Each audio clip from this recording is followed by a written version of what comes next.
All right, let's talk about something really human today. That gap.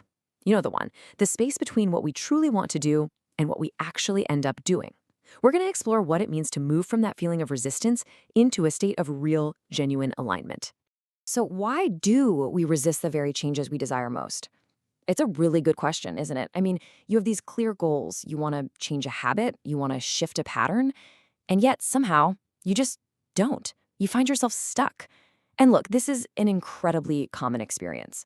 It's that feeling of having your foot on the gas and the brake at the same time, even when you really, really want to move forward. Okay, so let's start by digging into this gap, the one between our intentions and our actions. Because that's really the heart of it, right?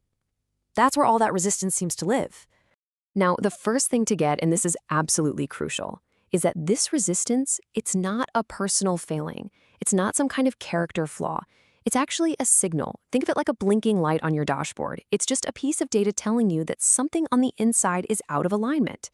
And a lot of the time, this misalignment is coming from these old beliefs or unconscious patterns that are just quietly running in the background.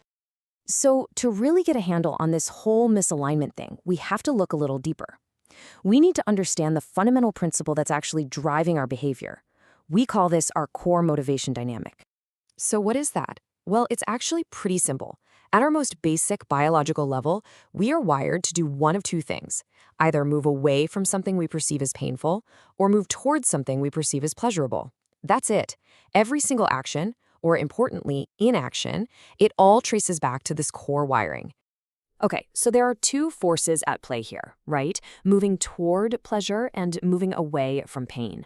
And while that pull toward pleasure, that aspirational goal is powerful, for most of us, the drive to avoid pain is way, way stronger. It's our primary driver. It's instinctive, it's reactive, and this is the key. If you've been wanting to make a change, but you just can't seem to do it, it's almost certainly because on some unconscious level, you're associating more pain with making the change than you are with staying exactly where you are.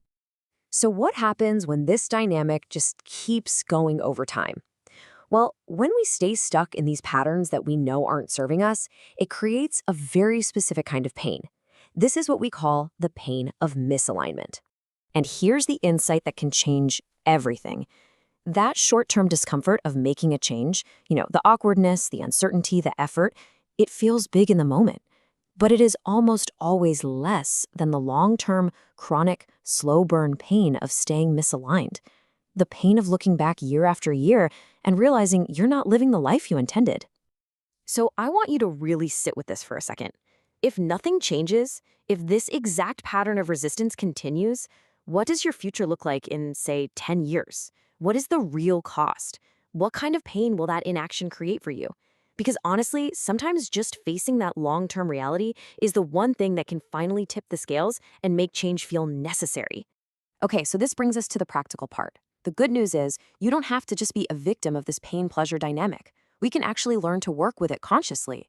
And the tool we use for that is a really simple but powerful framework for discernment.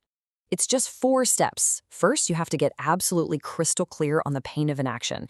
That's what we were just talking about, the true long-term cost. Second, you got to identify the pain of action. What's the specific discomfort you think you're going to feel if you make the change?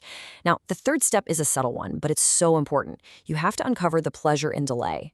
What's the hidden reward or comfort you're getting from procrastinating? Because there's always one, even if it's just a moment of relief. And then finally, step 4, amplify the pleasure and alignment. Really feel into it. What deep satisfaction, what freedom, what benefits will you get when you finally take this action? You see what's happening here? When you go through these 4 questions, you're not trying to fight your own biology, you're just redirecting it. You're consciously shifting your internal compass from that default autopilot reactivity and pointing it toward intentional responsibility. And this practice, it's not just about changing one little habit. It connects to a much, much larger principle: the ability to lead your own life from a place of grounded internal authority. Because true alignment, it's not about forcing yourself to change through sheer willpower. It's not about self-coercion. It's about developing the capacity to look at your own internal world, your own motivations, with real clarity and compassion. And that is the very foundation of internal authority. It's the ability to make conscious choices that actually line up with what you value most.